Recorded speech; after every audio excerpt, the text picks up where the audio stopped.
Souvent, dans nos pays, au feu rouge, des vendeurs à la sauvette tapent au carreau des voitures pour vendre une boîte de mouchoirs en papier. Là, j'en ai acheté trois avant de venir parce que je n'arrête plus de pleurer depuis que j'ai appris que Mark Zuckerberg, le créateur de Facebook, le jeune milliardaire qui a inventé les amis numériques, depuis que je le sais, offusqué par l'affaire du siphonnage des données personnelles sur son réseau social. Oh, je suis en larmes, inconsolable. Il m'a ému. Mark Zuckerberg, on ne le dit pas assez, est un cœur d'artichaut.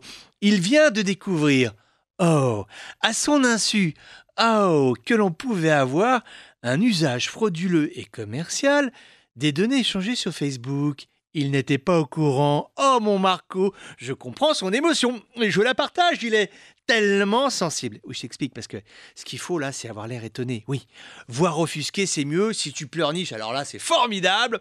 Faisons semblant d'y croire, alors que l'utilisation commerciale des données personnelles sur les réseaux sociaux a toujours existé et ce n'est pas prêt de s'arrêter.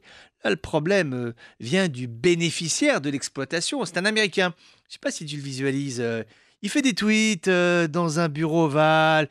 Il regarde des émissions de Real TV. Je crois qu'il s'appelle Donald Trump. C'est ça, Donald Trump. Cette affaire est intéressante parce que c'est moins le business que la présence de Trump qui est problématique. Aujourd'hui, le traitement des données personnelles sur le web est une activité pleinement reconnue, je répète, pleinement reconnue, c'est-à-dire que ceux qui pleurnichent ou font semblant de pleurnicher en découvrant tout, eh bien, savent parfaitement que les métiers d'avenir appartiennent à l'exploitation des données sur le cloud, contre monnaie sonnante et trébuchante. Ces métiers portent des noms, data scientist, ce sont des feuilles de salaire énormes des entreprises cotées en bourse, et pas des moindres qui investissent dans ce secteur parce qu'elles pensent recueillir des informations clientèles qui vont leur permettre d'affiner leur politique commerciale, donc de gagner de l'argent. Sur le fond, pourquoi pas? Tant que toi, utilisateur d'un réseau social, t'es informé, t'acceptes, après c'est ton choix.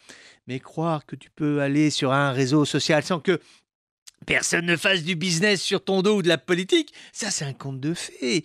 Internet c'est tout ce que tu veux, sauf le monde de Blanche-Neige. Si tu y croyais, alors il faut t'acheter une boîte de mouchoirs en papier parce que tu vas pleurer longtemps, très longtemps, sur l'autel de tes illusions perdues.